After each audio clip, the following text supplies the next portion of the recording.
I feel very honoured, really, to be here because, you know, for me, it's something I don't do very often. I mean, my work is seen all over the place. I don't do very many talks, but I'm quite happy to do it. And Karen's been a friend of mine for a little while, and the book is wonderful.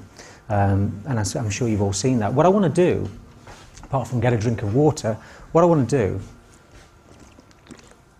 is talk about my work, of course, and I want to talk about a very different alternative history of art and go into some other areas which look at shamanism and also look at the way in which we view reality. And I'm going to come back round to a couple of other things and digress as well. And I'm going to probably talk about the nature of the times that we're in and how that very much relates fundamentally to all of the imagery that we see in history and some of the wonderful things that the panel were talking about. In fact, in many ways, I think the talk's going to turn into a visual feast, which is going to sort of illuminate what was being said earlier in many ways. So the points where I probably won't talk, I'll keep very quiet and just let you look at the imagery, but we'll see how it goes. This artist, William Blake, for me, was probably one of the geniuses of the British Isles, in as much that he understood a great truth, and this truth I'll come back to as we go through the imagery, that the imagination is the nearest thing you'll get to in understanding our relationship with what many call God and others call oneness. And what I'm going to do is run through a few slides first and then get into what I think is going on in the world in terms of my experience with the education system. I'm going to look at the nature of reality, like I said, and I'm also going to talk about what I think we're going to be doing, and it came up in the panel as well, what we're going to be doing as a species as we understand this consciousness and how it changes what we do. So Terence McKenna said a very interesting thing there as well about the soul of mankind, and I think one of the important things, and in terms of my work, and I've been doing this for about, it must be 20 years now, is that what struck a chord with me from being very young was that unless we express ourselves as that individual sovereign being that was being banded around on the panel, then I think we might as well forget about it. And what I would say is that the game and the nature of reality and the way in which everything is perceived is very much distracting us from being that individual sovereign being, which I'll come to as we go through the slides. As I see it, the world is very much a mixture of mayhem and chaos most of the time, and there's a good reason for it. And one of the reasons is that we're being constantly distracted from ourselves. We're being constantly distracted from looking at that unique, true, visionary aspect of being, which all great artists, musicians, creative thinkers, poets, philosophers throughout history have all tapped into, which was coming out of the talk earlier. What I want to do is go through some of what I would say is more the darker stuff, not the negative stuff, but the darker stuff before we go into the reasons why things have been like they are. I thought this was a lovely line from Richard Hawley's song, Tonight the Streets Are Ours, which made perfect sense. And this is what I mean about the distraction. What we have to remember, I think, most of the time is that whatever we're doing in life and wherever we're taking our focus, that's where our attention goes in terms of energy. And even with something like this, you know, you're feeling the energy coming off the audience, you're feeling the energy in all sorts of ways. Even this area here today, when I was driving around and coming in here, the energy of the place felt very different to the last time I was here. The last time I was here, I had a bath. It was very different then. And because I look like a big issue seller most of the time. So anyway, that was a joke. But you can laugh, by the way. We were driving around looking a bit lost, and I thought, where's the energy going with this? It wasn't actually working and flowing. And then when I got here, I thought, that's it, wonderful. I noticed it. I thought you couldn't even got the right kind of symbolism. We had the lamb and the lion over there, which I thought was wonderful. And opposite, we had the reptile and bird house, the pet house. And I thought there's something going on there in terms of imagery, which is quite interesting. So, and I'll elaborate on that as we go through. Buddha said a very interesting thing. He said that it's your mind that creates this world, which is very true, as we'll get into the imagery. Okay, what I want to talk about is something that I spent some time looking at over the last 2 or 3 years, which is the functioning of the left and right brain in terms of our creativity. And this wonderful concept came to me as an artist, which was that what if we were so distracted that we'd even forgotten about the place from where we came? And what I mean by that is that if you understand the nature of reality, and we understand the fact that it's easy to distract us with all sorts of games and all sorts of devices, for me, I saw this wonderful image of a fairground that came to town, and I've talked about this in other interviews, and this fairground came to town, and what it did was set up, and over a vast amount of time the fairground got bigger, got huge, it got more sophisticated, it got brighter, to a point where it seemed like there was no other alternative reality, only the fairground. And when I was making this painting, I was constantly thinking between the fluctuation of the two sides of the brain, in terms of the left brain being the structure, the logic, the fairground reality with all of its ups and downs and its programming, and the right side of the brain, and I'll come to this later on, is more fluidity, more dreamlike, and it connects us to the levels of consciousness, and this is all encoded within us, and as I'll show, within the DNA. So this image came to mind, and then I got another image as well which related to Babylon, and I thought to myself, what if this place in the mind related to a global Babylon, or a global city? And then I realized that the place that we're at the moment is very much this. And this makes perfect sense. And by the way, I'm not a Christian as such or anything like that, but I do have a lot of time for the truth that's written in most of the scriptures, not least the other books as well. The fall of Babylon, for me, is the death of the mind. And as I'll come to, you'll see that what we built for ourselves, which was coming out earlier on in the talks, is this kind of self-delusion that everything we have out there in the world is going to save us and is going to actually make the world a better place at the same time, and it's not, and I'll go into it for this reason. The other image I have, and this all comes out in the book I've written, this lovely little graphic novel, this story called Kokoro, which means heart, which I'll get into, is that this wonderful vast ocean of oneness, consciousness, was almost serving as a form of device for Babylon. In other words, what's happened is in our minds things have solidified, and as I saw it, this great city-state appeared on the surface of oneness, and every aspect of oneness, almost like every small droplet in the ocean, was being pulled towards this vast structure. And I saw it like this in some ways. It was almost as though the depths of where we've sunken to, or the depths of reality, almost like this glacier, we're only looking at the tip, and there's much more to it than that. And what I mean by this image, I suppose, is that the idea of the hidden depths is not only the potential within us to actually change the surface of reality, but also the hidden depths that also lock into what was being discussed in the panel, the things that keep us in bondage in that way. So I had this other image as well, which I thought related very nicely to the floating idea of Babylon within the state of mind. And I saw this great boat on the ocean, and it was a cruise liner, and I thought to myself, if there was such a thing that existed symbolically, and I do a lot of symbols, as you probably know, with the work. I'm thinking symbolism all the time. It sometimes keeps me awake at night, you know. But anyway, the boat, I thought, was a wonderful kind of secondary image to what I was showing you back here. And I thought, well, surely, with the type of awareness that we should have as conscious human beings, we should be able to do something with this. We should be able to turn this around quite easily. And again, Babylon could easily be the city structures, the ideas of these floating ships on the water, as I call them, on the water of consciousness. We're much greater than them, but we've forgotten, that's all. I don't know about you, but I feel like that most of the time. You're going through life, and if it's not one bill after another, to the point where, you're so laden down that where the hell can you go? What can you do next? The funny thing is, the donkey's got some freedom there, hasn't he? All of a sudden, he's kind of enjoying the breeze. He's kind of enjoying himself. He's no longer pulling that ridiculous weight behind him. And I think this is quite symbolic of where we're going.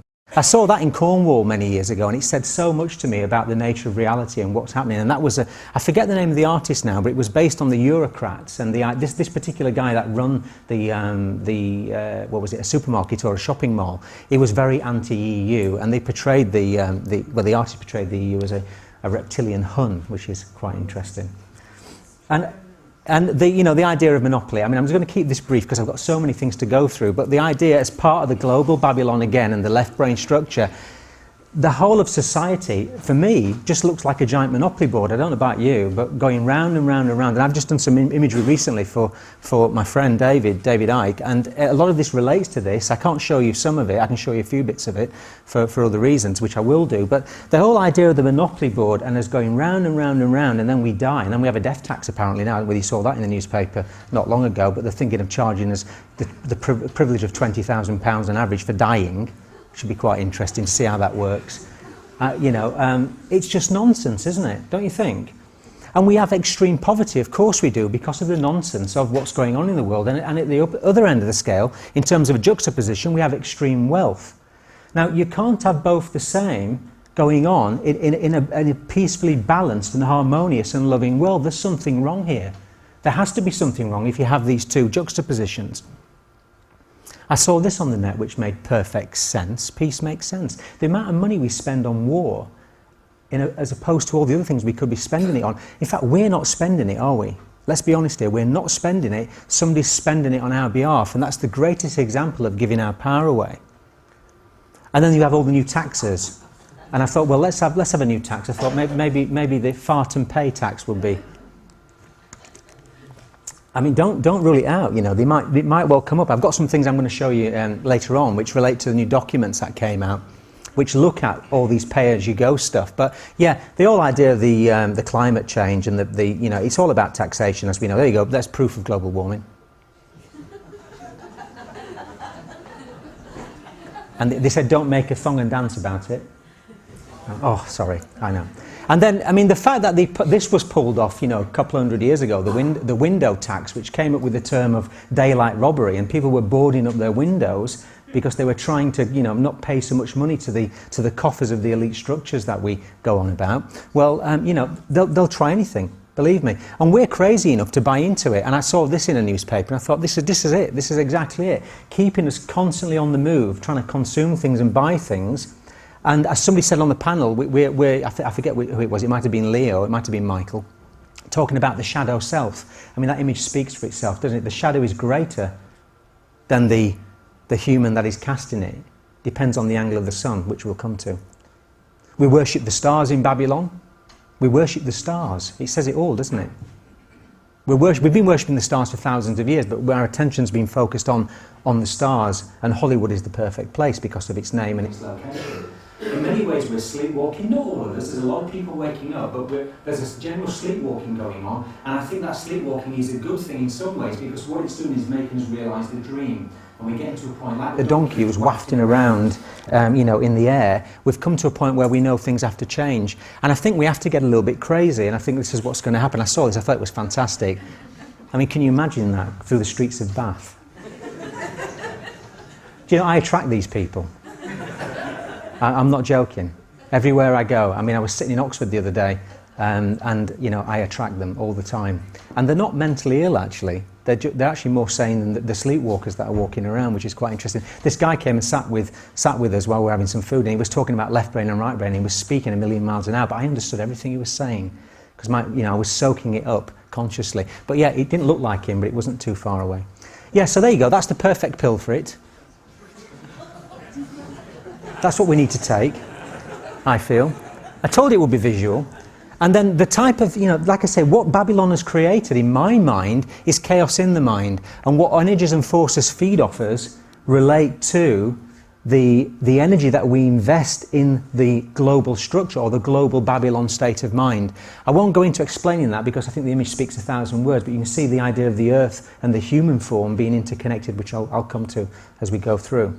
So my feeling, and I've written this into Kokoro, is that, and it comes out in all of the cave art that I've looked at, not lots of it, but particularly Bronze Age art, around sort of 6,000 years ago, and also you can see it going further and further back into the period around 30,000 years ago, where there was some kind of rift, there was some kind of split in the psyche, or the divine form split. And what the Hopi call it is the split of the Supreme Being. You can give it whatever name you like, but there was some kind of chasm or schism that occurred. And what I've tried to portray here is this moving away from the human divine form And as this form took shape, what I'm representing here is the nature of oneness, the human form, and as the form took shape, it related to fear and doubt. And that grew and became bigger, and it created a world of its own. And that world of its own fused every molecule, every atom, every energy it could into creating this structure. And you've probably seen this work. If you looked at some of David's work or other work, you might have seen this imagery before.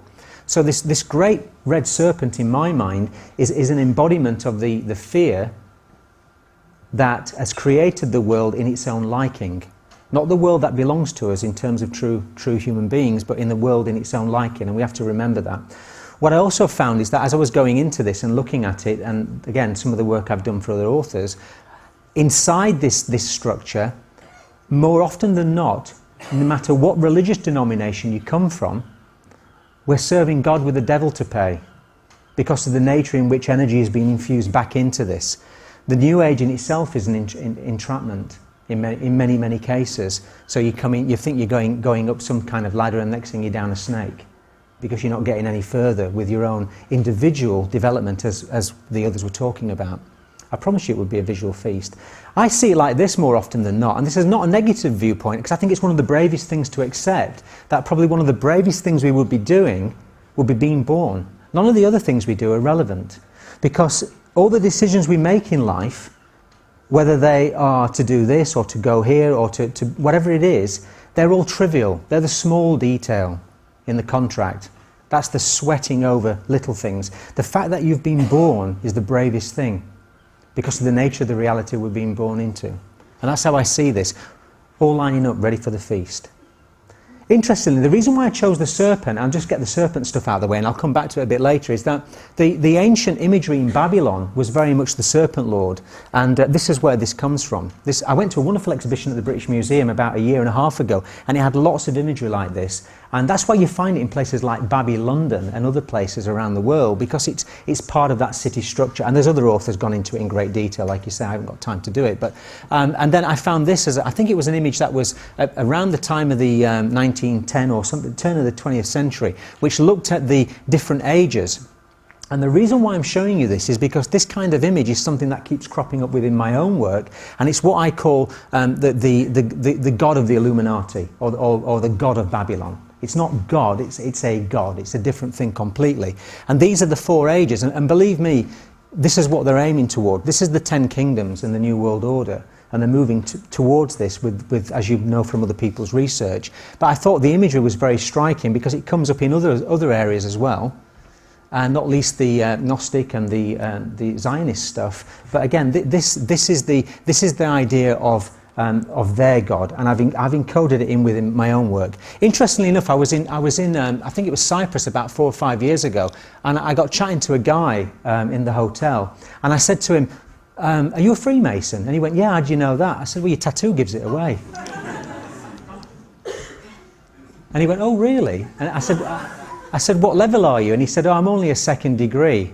I said, "You should have a look at my website when you get back." He never contacted me again, which is interesting. But this is Blake's rendition of. They know about this stuff because it's all encoded into their initiations. But that's Urizen. That's the voice of reason or logic, or as it says there quite clearly, the censoring your thoughts and binding your aspirations. That's their agenda. That's what they're doing. In fact, theirs is the Lord of Chaos.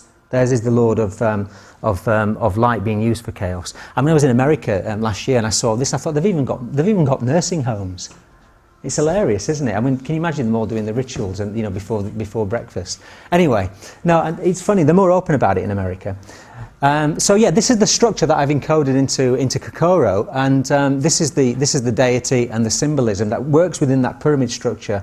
And then here's something I've been working on recently, which is a new piece. But this is exactly what it is, and it's quoted in the Bible. And for all those that have any doubt about the work that the likes of David has been doing and others, then it's quite clearly in Matthew. If you look at the text, supposedly from the words of Christ himself, when he challenges the scribes and Pharisees, which are the Zionist structures of today, no matter which way you look at it, and the council structures and the governmental structures, and he says, "Yours is the house of desolation, the home of the lizard and the spider.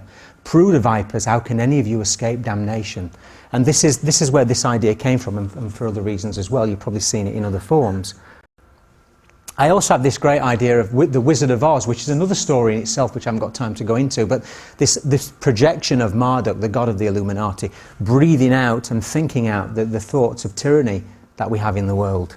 And then, you know, in other words, giving our power away to the mighty Oz. In fact, this is quite an interesting story, whether you've come across it or not, but these are all codes for the stuff that relates to the free men on the land, and the idea that we've been taken down a route where we have no identity. The straw man and the tin man relate to the straw man identity, and the tin man is the tin number in America, like your national insurance number. She represents the goddess, and that represents the lion that had no bloody courage to deal with the Illuminati at the time when the Federal Reserve was created. It's quite a fascinating story by a chap called Eric Bohm, who wrote The Wizard of Oz, and there's much more besides.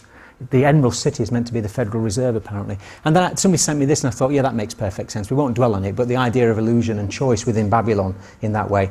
And then some of the new imagery I'm working on, and the way in which we have this, we're encouraged to have this hive mind, which came out in the panel talk as well, and the fact that we're being drawn towards something which is very, very unhuman in many ways, and we're being harvested in that way. And like the Lyceum Fields and all this idea of the symbolism of all the brains connecting like computer terminals, which is something that crops up a lot in my work and others. So I'm going to look at some symbolism now that relates to this. It looks like I'm digressing, but I'm knitting things together at the same time. This is very true. Signs and symbols control the world, and that's why the so-called brotherhoods and the brotherhoods of artists, going way back to the Collegium of Rome, the Templars, the Gnostics, and all these people use symbolism. I had a dream when I was a kid. I kept having a reoccurring dream about stick people. I mentioned this recently in an interview, and this is from one of my sketchbooks, and I kept seeing these people descending from the sky. They were almost like dropping at the time, and I kept thinking, have I watched too much of The Saint? Do you remember the Halo, The Saint, the Roger Moore back in the 70s? But they were dropping upside down and so on, and landing on the roofs of the houses in a very, very working class area of South Yorkshire, which is bizarre. But looking at it now, I've got another understanding of it. We're looking at energy and a change in energy that relates to not only the plasma of the Earth, the solar activity, and something which relates to something called photons, which are coming from the sun. They are the essence of life, which is what we were discussing in the panel. Anyway, these things drop on the roofs, and it feels like there's an imminent, not danger, but it felt like there was something coming with it. And in the dream, it always revolves around hurrying up her younger sister because she's too busy trying to feed her face. She's saying, come on, get out of the house because the little people are coming. And they're landing on the roofs of every house, and they're multicoloured, and they come from all areas.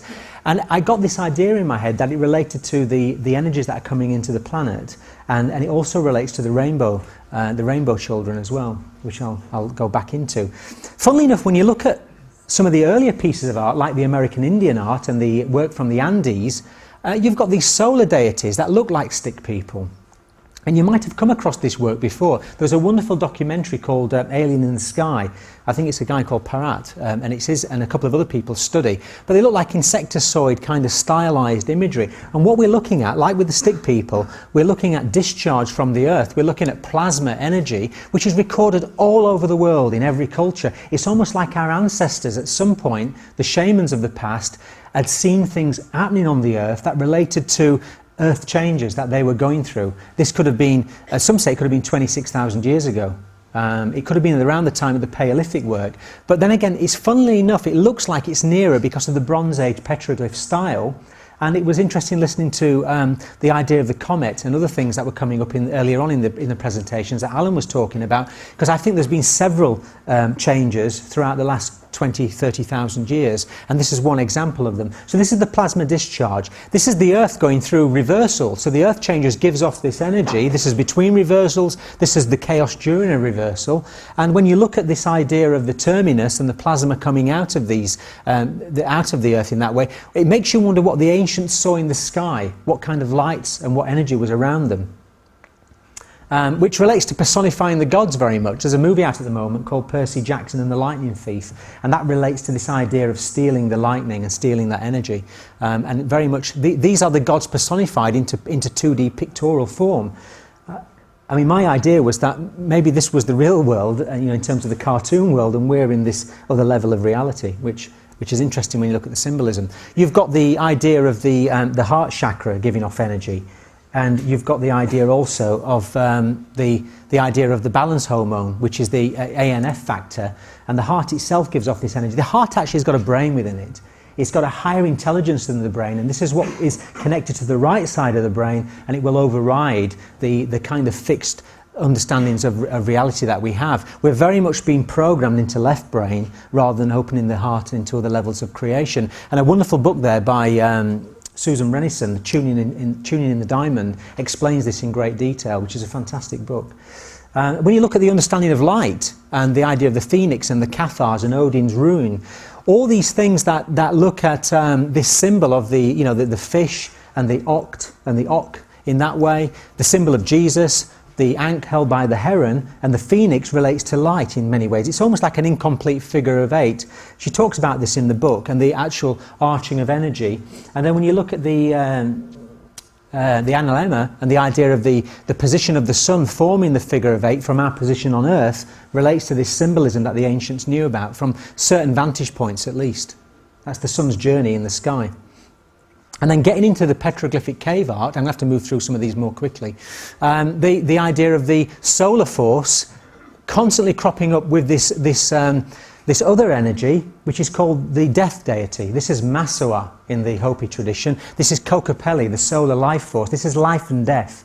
And this is the idea of death rejuvenating and giving life, because in all instances, except for a few, Kokopelli is rising out of the mind of death, out of Masua. In other words, the healing is taking place in the mind, and the sun is the access point for this, the solar deity. This could even be an image of Christ 7,000 years ago, in that way. Always a flute player, not necessarily a flute player, sometimes it's a water bird, and the idea of birds and the energy that birds come with the understanding of solar migration. Masua is always carrying a bag. He sometimes carries skulls, and he sometimes carries a staff. And in that sense, he's rising out again here. And notice the bear clan, or the bear, Felix the cat, the bear imagery at the bottom, always go together, I was told by the Hopi, always go together, because they're part and parcel of that time when we were entering the cave, or the darkness, and when the bear clans were the Neanderthal people in that way. What a great quote. What a fantastic quote. And I found that in The New Scientist, and I thought this has got to be part of the movies, the idea of DNA containing more than 1 million base pairs, enough for the rise and fall of an alien civilization. Well, the idea of the human form, the human DNA being a crystal, which it is, it's a receiver and transmitter of light. It's actually one of the most powerful lasers. Some scientists won't recognise it, but they're going to recognise it eventually, that it's a very, very powerful light, which comes from what we call RNA, which then reads the DNA. And what they loosely call junk DNA means they just either A, can't be bothered to look at it, or B, they have no idea what it's about. 97% of DNA is being termed junk. From my understanding as an artist, a lot of this relates to what we have as what we call alien life, or non-local life. That's the better word to use. It's not that they're out there, they're within our DNA. And the ancients were trying to portray this. Whether they were visited by aliens or not is irrelevant. It's the fact that they'd seen other levels of themselves outside of themselves. So the story of Bep Karoti bringing technology to the Andes, the jinn of Japan and the reptilian entities of Iraq, the Indonesians mimicking the frog princes, and then you get the same images in the stately homes of the Palace of Versailles in Paris. And then you get this poor unfortunate guy, you get codes which look at a disorder which is hypertrichosis, and you get the idea of the woodwoses on the cathedrals all over Christendom. And there was Oliver the monkey, wasn't there? They managed to get him going, and he was having a relationship, and he had a girlfriend and everything, didn't he? Do you remember that about 5 or 6 years ago? So all of this is part of the DNA. There have been children born with tails in India. This is codes in the DNA that are opening up and closing depending on what's being focused on by the laser, the light, in that sense. And my feeling about Bigfoot is that Bigfoot is just a leftover of Neanderthal, an extension of it. I mean, there was a Mycenaean age where there's 50 different types of apes, and most of them were walking apes. And as we went through great changes, hundreds of thousands of years ago, some of these species were lost. Lauren Coleman, who's done a lot of research into Bigfoot, he was talking in his book about how the military was scanning for lost herds in Canada, the vast amounts of Canada that have been unexplored, and they found a herd of what they call them, bison, that they'd not seen since Bronze Age time, when they did their tests on them. So if you can miss a 200 strong herd of Bronze Age bison, then you're going to miss one of these characters, aren't you? Depends on whether they've survived or not in that way. Again, you know, crack codes in the DNA. Dracula, Count Dracula, or Vlad the Impaler, apparently had paintings of this famous wolfman in his castle, which tells you a lot, doesn't it, about all the vampire and wolfman stuff. And then you've got the tree man, you know, the guy that is growing the fungus, I forget his name. Seems very happy though, doesn't he? And then you've got hobbits. I mean, they recognise the 8,000-year-old Indonesian hobbit, and you've got giants, and it's all crack codes. And here is official evidence that giants created Stonehenge. There you go. Giving them a good clean. Yeah, so what is reality? Whatever you want it to be. Lucas said this. I think Lucas is an insider. I think he's very much connected to the Brotherhood in many ways, but the truth that's coming out, the artist finds the truth behind the truth. When you look at the imagery in the movies that relate to the illuminated ones, you're looking at a strand of energy, you're looking at a vampiric nuclear energy in that sense, which comes through in everything. It's in art. This is an Arnold Böcklin painting from the Symbolist movement. This goes back to about the 1860s, way before Tolkien wrote Lord of the Rings. He was probably inspired by it, but the point is this is an archetypal language. It's the same with what I call the wolf riders in the British Museum. They say this Syrian artefact's a horse. I can't see it myself, can you? Does that look like a horse? I don't know what, it looks like a big dog. Anyway, but they say that they were riding on the back of horses. Could be stylised. Movers in plant beliefs, of course they do. It's very interesting, isn't it? In terms of juxtaposition. Sorry, I'm ever so sorry. I got into real trouble. I did this lovely painting of the Queen Mother to commemorate, her departing, and it went on the web. And then there was all these people blogging about it and talking on forums. And one guy said, "Have you seen this image of the Queen Mother?" He said, "I don't think. Do you think the Windsors have seen it?" And there were backwards and forwards on this forum. And one woman said, "Well, he's definitely not going to get an OBE." I thought an OBE stood for Other Buggers' Efforts. Anyway, that's something else. Anyway, look at that one, that's great. Apparently this was in the Daily Mirror years ago. That was apparently, the caption was the Queen and Camilla going out for the day. Anyway, there's a bug, my mother's always saying there's a bug going round. And this is Blake's image of the ghost of a flea. And funnily enough, there's a little story behind it, but I mean, at the time with Samuel Johnson and the developments in medicine and the use of microscopes and they were studying fleas in Scotland at that time, biting midges as well. And when you enlarge a biting midge, it's got a human persona about it. So you're looking at other levels and other dimensions. The flea in this case is carrying a blood bowl, and the reason why Blake painted it, and I've said this in other interviews, is because he was so fed up with the elitist art structures, not least the ones that came out of the Royal Academy, and it was all about portraiture and real portraiture. He said, "I'll give him a portrait." So he gave him a portrait of a flea on another dimension, which is quite interesting, isn't it? And then, I mean, this is talked about a lot. It's in David's books, it's in other books, but I found this in Barcelona when I was over there years ago. This is from the mosh culture of South America, giving it the old Il Conorto, the rock and roll sign. It's actually a sacrificial lamp. So you know what's going on here anyway. It's all in the art, it's all in the symbolism. It has been for thousands of years. It's all in imagery. Spot the difference? No. And this is where I disagree with some of what the panel was saying. I don't think they are human. I think some of the forces at work are very much vampiric. I think that's why there's been a massive amount of influx of vampire movies and things like that. I think they're trying to persuade us, or consciously, to accept this kind of nonsense. And the human form and the true human being won't accept it. The technology exists in a vampiric way. I mean, I'm going to whisk through these, but the Lucas movies with the Sith probes, and then we had this stuff. These were in trouble recently, weren't they? By the Civil Aviation Authority for flying them illegally, apparently, making arrests using probes. And then you've got the Japanese developing robots. But it goes much further than that. I mean, the whole idea of robot armies is very much on the cards. In Revelation, they talk about locusts descending on the earth. And then on Fox News, they were talking about the American military using robot flies in their millions as part of warfare and gathering evidence. Funnily enough, when they say did not have the seal of God on their forehead, I think that relates to the microchip. So they wouldn't come hunting for you if you had the microchip. The robot technology is very much there, and it's very much part of the way in which this predator consciousness, this left brain, kind of reptilian brain, which is right at the centre there, right at the in the pineal, in the limbic. The whole idea of this is to change society in this way. those that lose the dream are lost is a wonderful Aboriginal saying, and what I'm going to do now is look at some of the wonderful things that relate to bringing this back to the power and creativity, and how this relates to the sun as well. I had an experience about a couple of months ago where my website was hacked and destroyed. In fact, it was Karen who noted me, told me about their website not existing.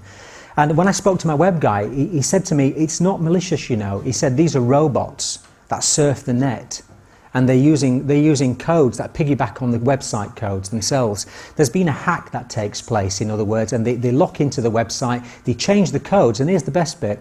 Unless you understand the code, you can't see the hack. And my website eventually ended up like the donkey in the air. You know, it'd been hacked and burdened with that many Viagra adverts and other things. There's nothing to do with me. And then that was the hack. And I think this is very much an essence of reality. I think that this reality, via the body computer and the DNA, is very much under a hack in that way. And that's something to do with the way in which we are programmed from birth, very much, and also the way in which the DNA operates. So like I say, the codes that relate to websites become pictures. If the codes are changed, the picture changes. That's why my website disappeared. You only change 2 or 3 codes and the picture looks different. What we have to do is try and understand the codes. In many ways, we're being firewalled. The DNA is being firewalled. You know, it's being shut down. This is through the left brain programming as well, so that we don't access all those other levels of reality. And the brain, being a CPU, relates to that. My feeling, though, is that out of the centre of the universe, or the centre of our universe, is this amazing and immense photonic energy that is talked about now in all these books like 2012 and the catastrophe, the Mayans, and all this kind of stuff. And from a visual point of view, it kind of starts to make sense. I think what's coming out of the centre of the universe is this almost God code.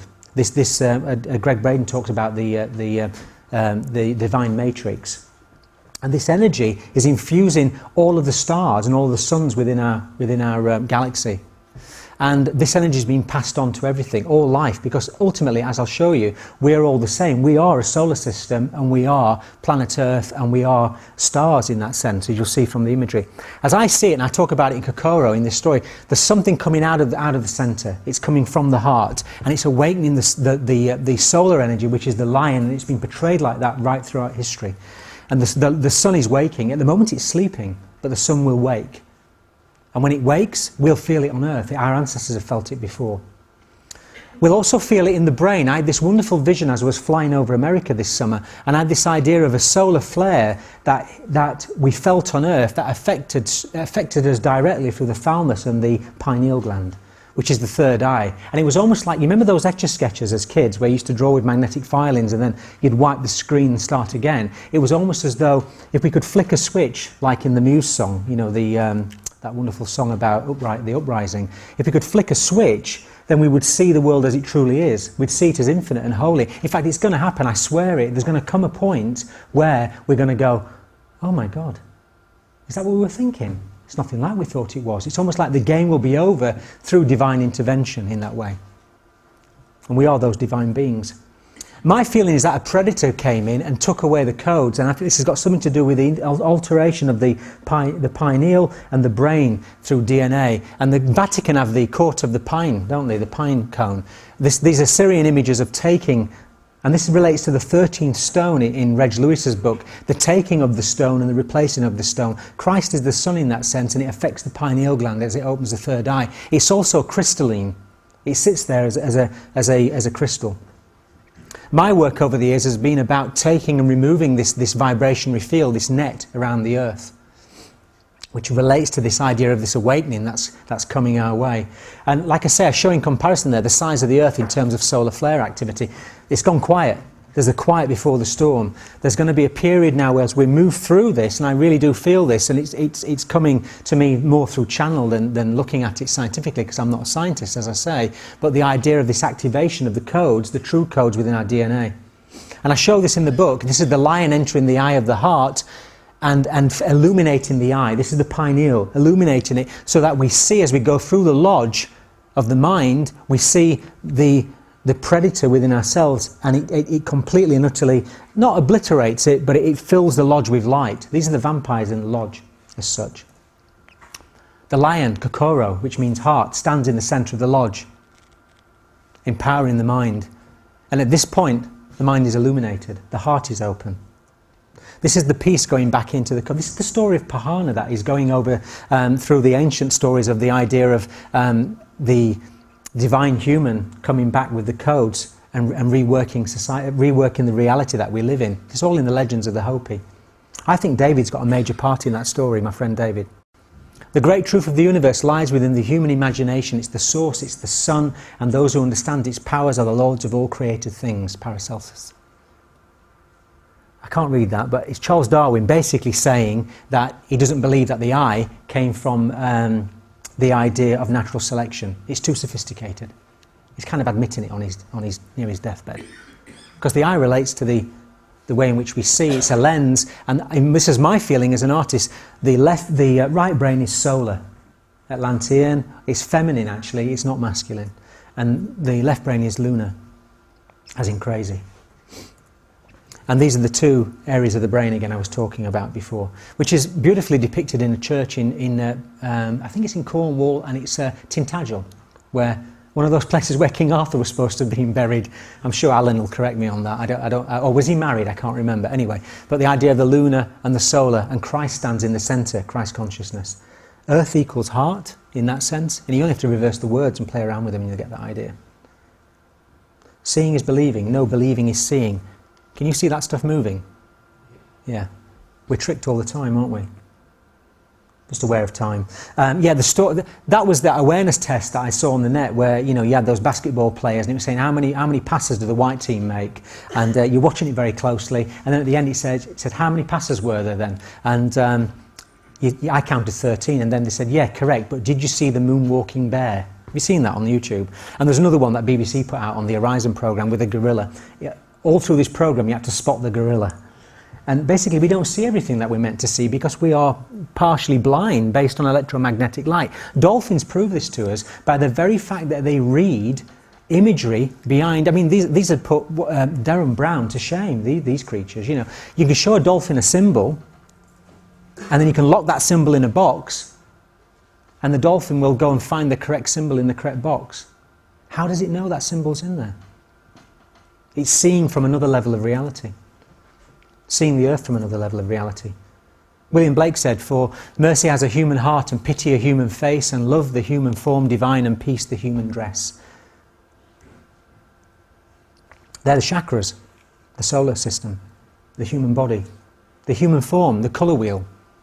I mean, the only thing is that we exist, it's not a very good example, but we exist in the centre, we're all things. On the edge, we're divided.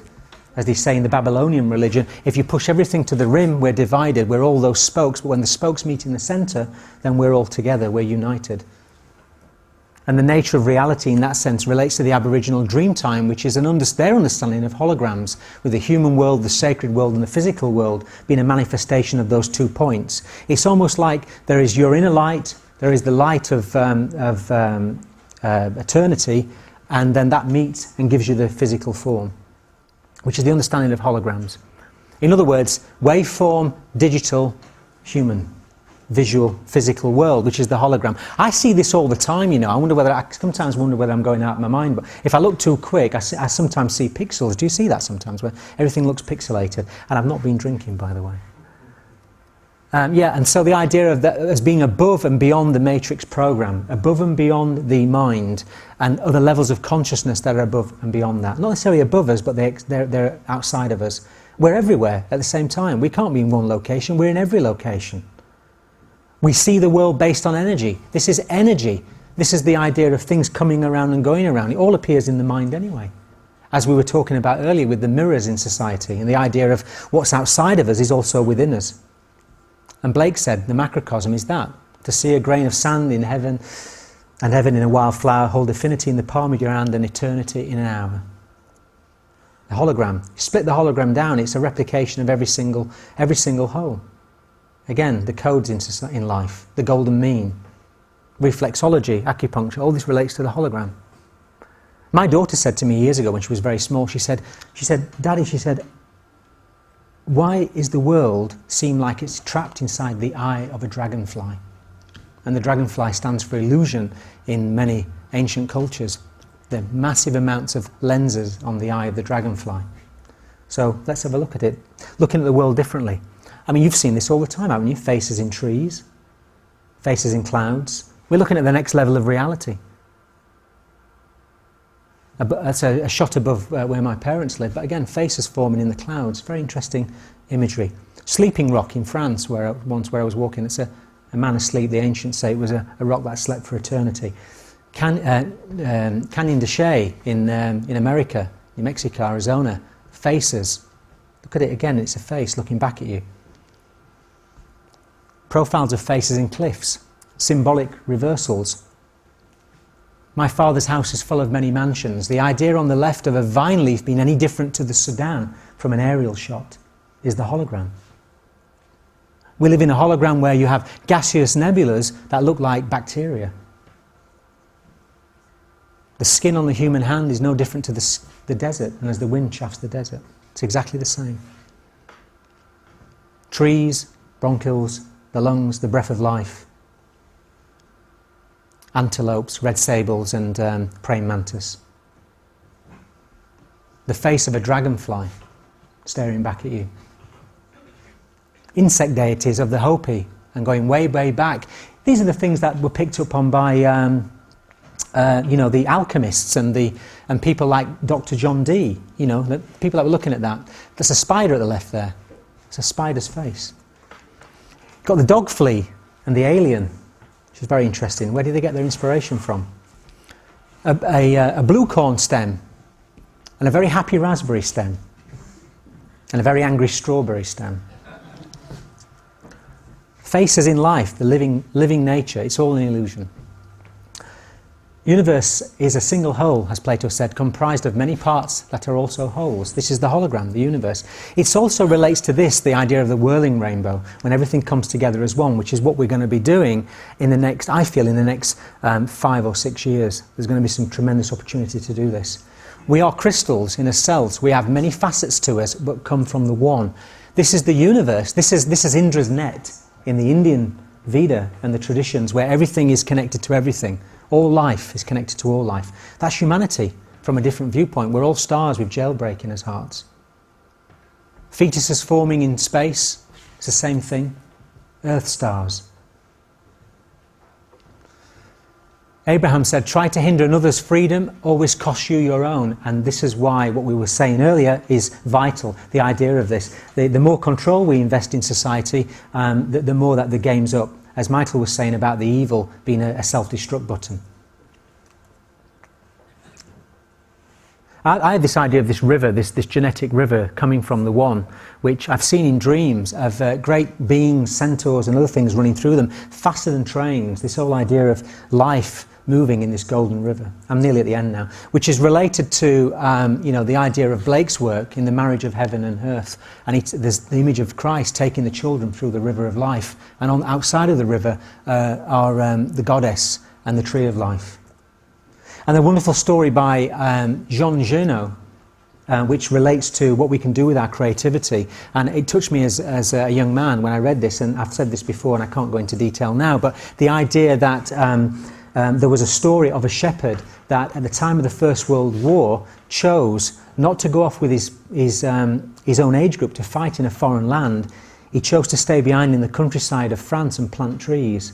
And the story unfolds over many, many years. The trees became great forests that attracted communities and attracted people, attracted life, and it gave life. So by planting that seed, it gave life, whereas his fellow men went off to destroy life. And that's the choice we have to make. This is the choice we have to make at this time, where we stand back from this nonsense in the world and we make a choice as co-creators to bring life. Cecil Collins, one of the most wonderful artists, who was head of St. Martin's for many years. God is creativeness, love, happiness, life. Unhappiness, uncreativeness is non-existence, absence of life. That says it all, really, doesn't it? Two great quotes, and it makes perfect sense. We have to calm ourselves first before we can actually obtain it. So what I'm trying to say here is that we need to activate his own personal mythology. We're all creators in that sense. And what was said in the panel before, which is what I've been doing for the past, well, I've been in this life for the past 20 years or probably longer, feels like many lifetimes in one life, to be honest, when you go down this path of this spiritual awakening. We have to activate our own personal mythology. We are all unique in that sense, but we come from the same source. We see things not as they are, but as we are. And this idea of looking outside of ourselves all the time, and the idea of this looking out there for answers when all the answers are within. Oneness is about embracing everyone. It's not about talking about it, it's about actually doing it. There's more action, less words. And the choice between fear, I'm going to whiz through these now. I painted this in America. Turn your face to the sun and the shadows fall behind you. The Maori proverb. The power is in the sun, it's in our solar crystalline structure. This is the face of Christ passing over the earth as such, for symbolic terms. This is the energy of the sun. We've got to increase the light, and it says in the Psalms, it's in the scriptures, if you were to buy a lamp, what would you do with it? If you bought the most favourite lamp, would you lock it away? Put it in a cellar? No, you put it in the private place in the heart of your home and shine it, and that's what we need to do. That's all we need to do, actually. That's all we need to do. We don't need to do any more. We just need to switch off and switch on. We need to become like a lighthouse in that sense, on the shore of the ocean of consciousness. From bondage to enlightenment. And Luther King said, darkness can't drive out darkness, only light can do that. We're nearly at the end. And in Proverbs, where there is no vision, and this is important, the people will perish. We have to have our own personal vision at this time on earth as we go through these changes.